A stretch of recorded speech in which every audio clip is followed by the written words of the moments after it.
Bienvenidos a la serie Principios de Fe.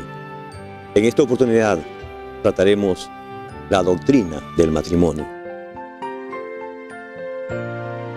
En promedio, el 50% de los matrimonios en el mundo van al divorcio.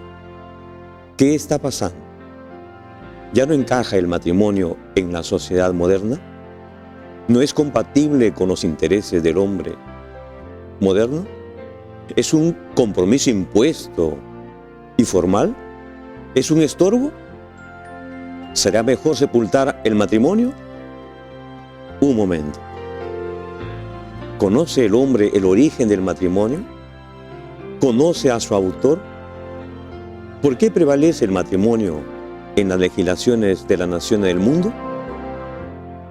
¿Puede la historia darle su autoría a algún parlamento o monarca antiguo? No. El matrimonio se dio en el primer día de la existencia humana. El día en que fueron creados los padres de la familia humana, fue creado el matrimonio. Su origen es divino. Dios es su autor. Veamos el relato bíblico. Síganme, por favor, en la lectura. Entonces dijo Dios: hagamos al hombre a nuestra imagen, conforme a nuestra semejanza. Según Génesis capítulo 1, versículo 26. Y así fue creado Adán. Y dice la Escritura: y Adán puso su nombre a todo animal doméstico, a toda ave del cielo y a todo ser del campo. Pero no se halló ayuda idónea para Adán. Según Génesis 2:20. Y dijo Dios el Eterno: no es bueno que el hombre esté solo. Le haré una ayuda idónea para él. Génesis capítulo 2, versículo 18. Entonces Dios hizo caer un profundo sueño, dice la Biblia, sobre Adán. Y mientras dormía, tomó una de sus costillas y cerró la carne en su lugar. Y de la costilla que Dios tomó del hombre, formó una mujer y la trajo al hombre. Entonces Adán exclamó: esto es ahora hueso de mis huesos y carne de mi carne. Será llamada varona entonces, porque del varón fue tomada. Según Génesis capítulo 2, versículo 21 al 23. Dice más la narración: formó una mujer y la trajo al hombre. Aquí Dios celebró la primera boda y, proyectándose a todas las generaciones venideras, pronunció la ley del matrimonio, que cuando se la acata u obedece, trae gran felicidad a la pareja. La ley del matrimonio está expresada en el versículo 24 de Génesis 2, a la letra. Por eso, el hombre dejará a su padre y a su madre, y se unirán a su esposa, y serán una sola carne. ¿Por qué la ley del matrimonio dada al hombre en el paraíso trae gran felicidad a la pareja cuando se la obedece? Veamos sus términos de esta ley. Primero, dejará el hombre a su padre y a su madre. La Escritura describe el matrimonio como un acto decisivo que comprende tanto una unión como una desvinculación. Para la relación matrimonial es vital que se dejen atrás las relaciones primarias anteriores, la relación de sus padres. La relación del matrimonio debe tener la primacía sobre la relación existente. Permite unirnos el uno al otro. Sin este proceso no existe un fundamento firme para el matrimonio. Parte 2 de esta ley. Se unirá a su esposa. La pareja camina unida, enfrenta unida la vida y comparte una intimidad profunda. Dos personas comparten todo lo que poseen, no solo sus cuerpos, ni sus posesiones materiales, sino también sus pensamientos y sentimientos, su gozo y sufrimiento, sus esperanzas y sus temores, sus éxitos y sus fracasos. Llegan a estar completamente unidos en cuerpo, alma y espíritu, y sin embargo, permanecen siendo dos individuos diferentes. Eva falló porque no se unió a su esposo para consultarle. Ella estuvo sola frente a la tentación, separada de su esposo. La tercera parte de esta ley: y serán una sola carne. Aquí se incluye la unión sexual para los novios, lo cual parte del matrimonio. La Escritura dice: la mujer no tiene potestad de su propio cuerpo, sino el esposo. De igual modo, el esposo no tiene potestad de su propio cuerpo, sino la esposa. No os privéis el uno al otro, a no ser de mutuo acuerdo, por algún tiempo, para ocuparos en la oración. Y volved a uniros en uno, para que no os tiente Satanás a causa de vuestra incontinencia. Primera de Corintios 7, 4 y 5. Conserve su individualidad. Esta es una recomendación a todo matrimonio. La sumisión completa que la esposa debe hacer es al Señor Jesucristo, quien la compró como hija suya con el precio infinito de su vida. Dios le dio a ella una conciencia que no puede ser violada impunemente. Su individualidad no puede desaparecer en la de su marido o esposo, porque ha sido comprada por Cristo. Es un error imaginarse que todo debe hacer con ciega devoción exactamente como dice su esposo. Uno hay que supera al marido para la esposa. Es su redentor. Leemos en la Escritura: esposos, amad a vuestras esposas, así como Cristo amó a la iglesia y se entregó a sí mismo por ella. Efesios capítulo 5, versículo 25. Este versículo presenta al matrimonio como una figura que expresa el gran amor de Cristo a su iglesia. Muchos maridos, en su trato con sus esposas, no han representado correctamente al Señor Jesucristo en su relación con la iglesia, porque no andan en el camino del Señor. Declaran que sus esposas han de someterse en todo a ellos, pero no es designio de Dios que el marido sea cabeza de la mujer cuando él mismo no se somete a Cristo. Debe estar bajo el gobierno de Cristo para representar la relación de éste con la iglesia. Si es tosco, rudo, turbulento, egoísta, duro e intolerante, no se diga nunca que el marido es cabeza de la esposa y que ella debe someterse en todo. Ahora bien, el matrimonio es un pacto que no debe quebrantarse de ninguna manera. En la Biblia, este compromiso por el cual se unen los individuos en santo matrimonio está descrito como un pacto, término que se usa para describir el acuerdo más solemne y obligatorio entre dos cónyuges. Su compromiso mutuo debe comprender fidelidad y perseverancia. Dios, la familia humana, los amigos de la pareja, así como la comunidad, son testigos del pacto que estos realizan entre sí. Ese pacto es ratificado en el cielo. Por tanto, lo que Dios juntó, no lo separe el hombre. Así dijo el Señor Jesús.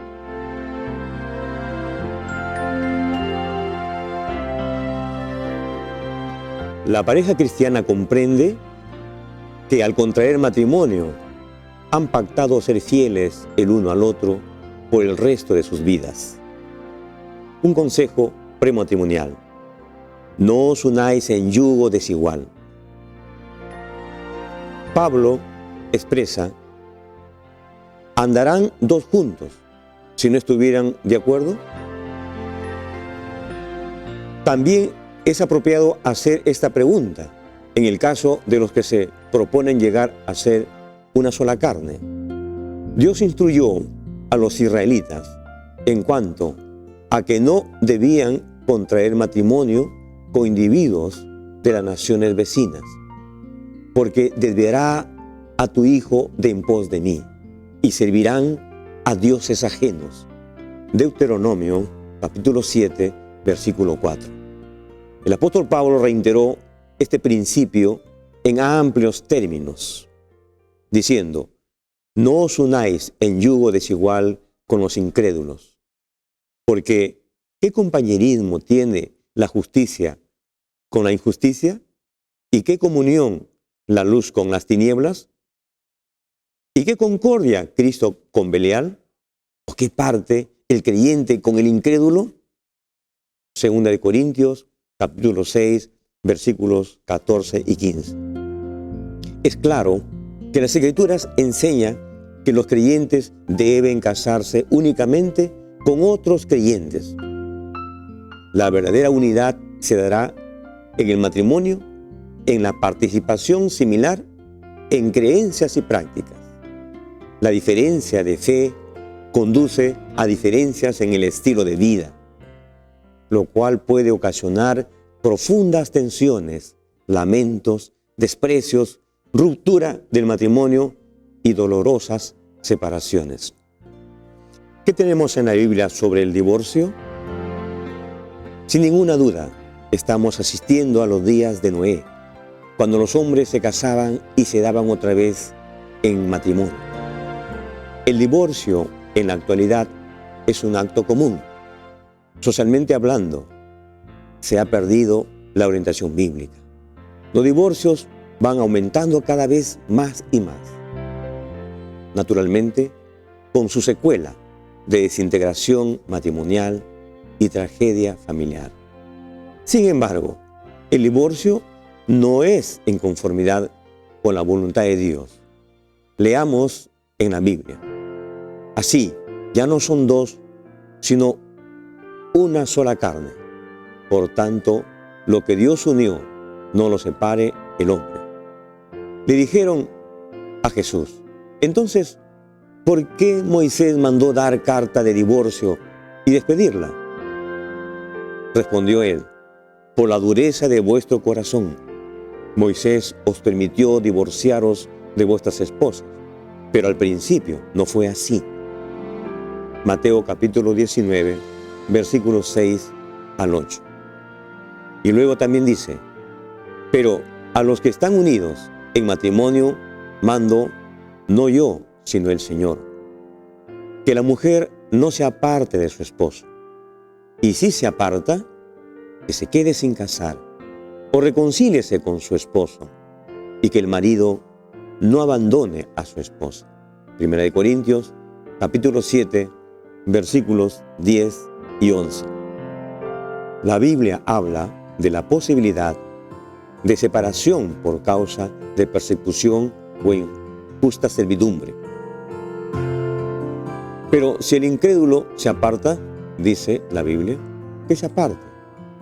Que el hermano o la hermana no están sujetos a servidumbre en ese caso. Antes a paz nos llamó Dios. Primera de Corintios, capítulo 7, versículo 15. Este apartamiento o salida de casa no es divorcio. Es solo para cuidar la integridad física o obtener paz, pero no para volverse a casar. Un nuevo matrimonio es posible y bíblico cuando fallece uno de los cónyuges. Dice la Biblia: la mujer casada está ligada a su esposo mientras él vive, pero si el esposo muere, ella queda libre para casarse con quien quiera, con tal que sea en el Señor. Primera de Corintios, capítulo 7, versículos 39. Tengamos en cuenta el significado de los términos siguientes. ¿Qué es repudiar? Repudiar es desechar, repeler a la mujer propia, renunciar, dejar, rechazar, despreciar. Esto es repudio, pero el repudio no es divorcio. Ahora veamos otro término, disolver. ¿Qué es disolver? Es desunir, separar, deshacer, destruir, aniquilar. La disolución tampoco es divorcio. Es una separación, es un rechazo. Ahora, ¿qué es divorciar? ¿Qué es divorcio? Es separar por sentencia legal a dos casados. Entonces, esta es la diferencia. El divorcio es un acto donde interviene la autoridad jurídica, ¿no? Un tribunal, un juez. En el capítulo 5 de Mateo,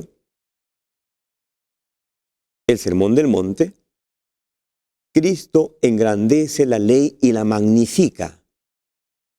Habla de su espiritualidad más allá del mero cumplimiento de la letra, para que de ese modo, obedecida, en su espiritualidad, lleguemos a la perfección en la esfera humana. Como dijo el Señor en su palabra, sed pues perfectos como vuestro Padre que está en los cielos es perfecto. Mateo capítulo 5, versículo 48. En este mismo capítulo, en el versículo 31, Cristo alude a la práctica judía del repudio y del divorcio.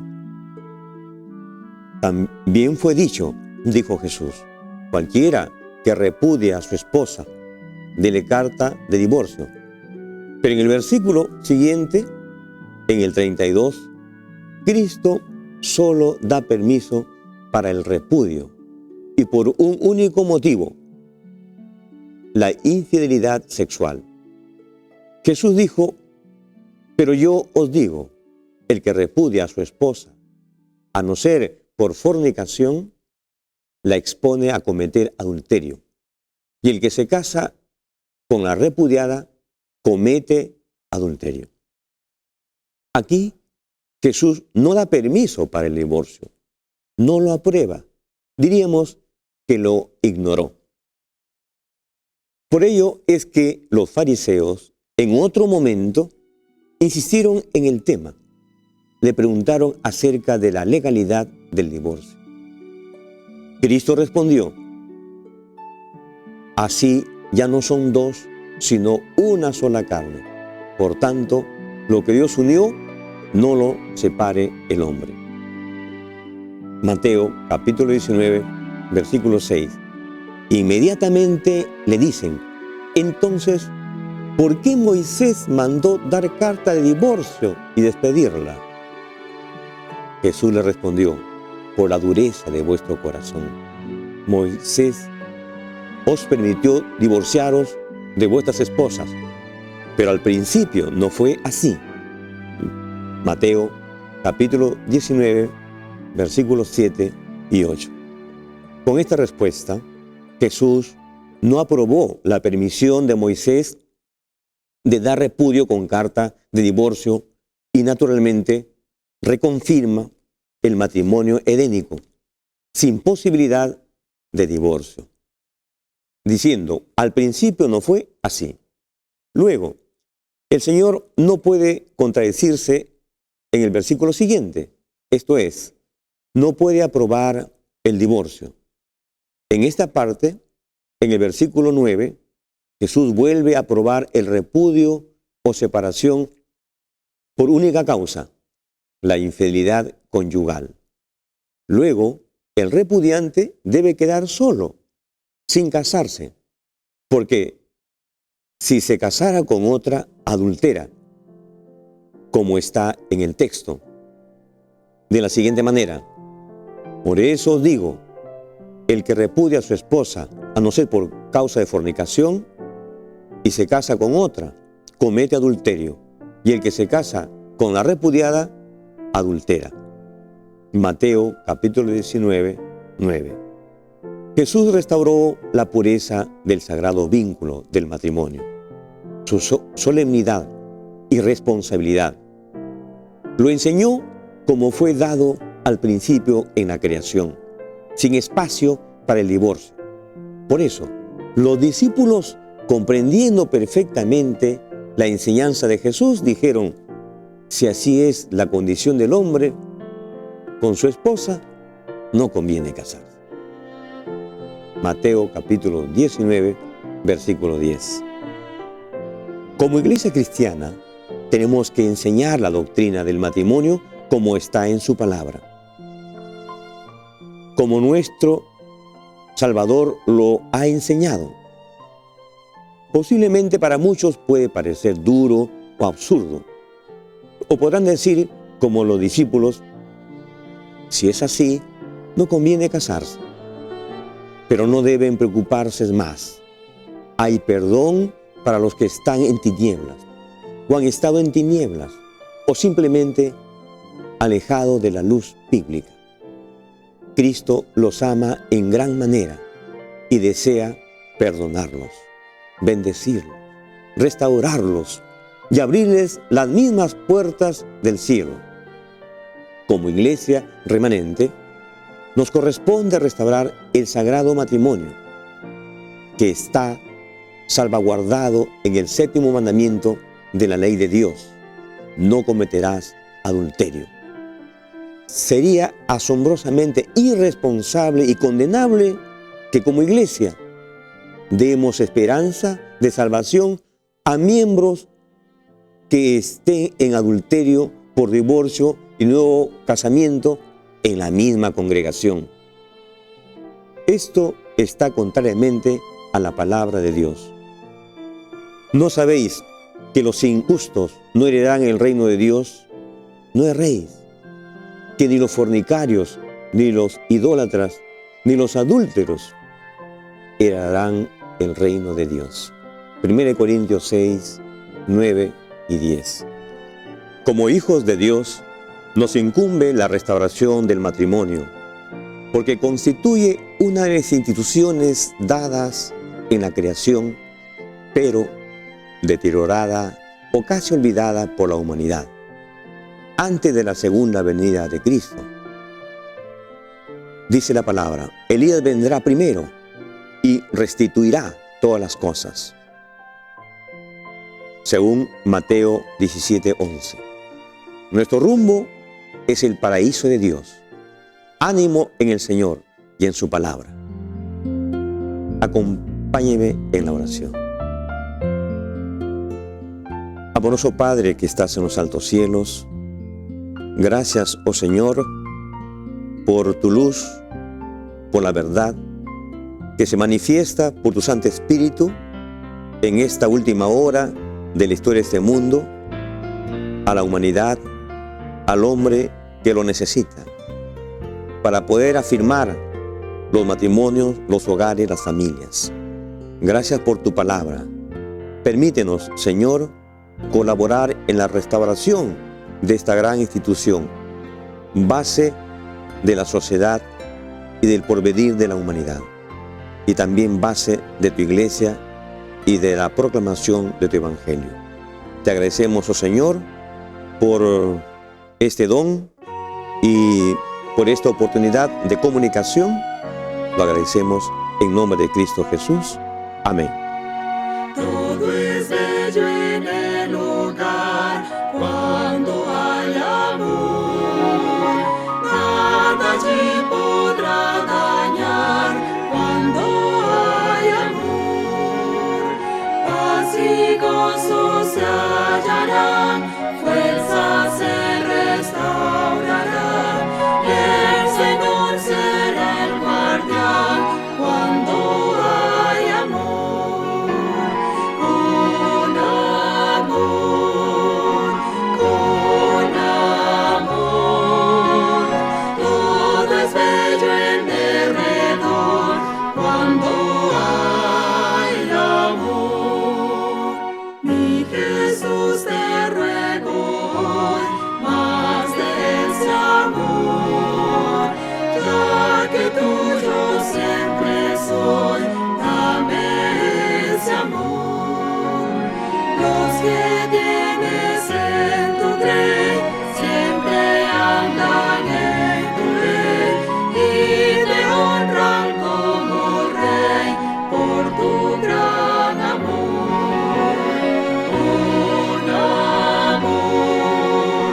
Con amor, todo es bello en derredor cuando hay amor.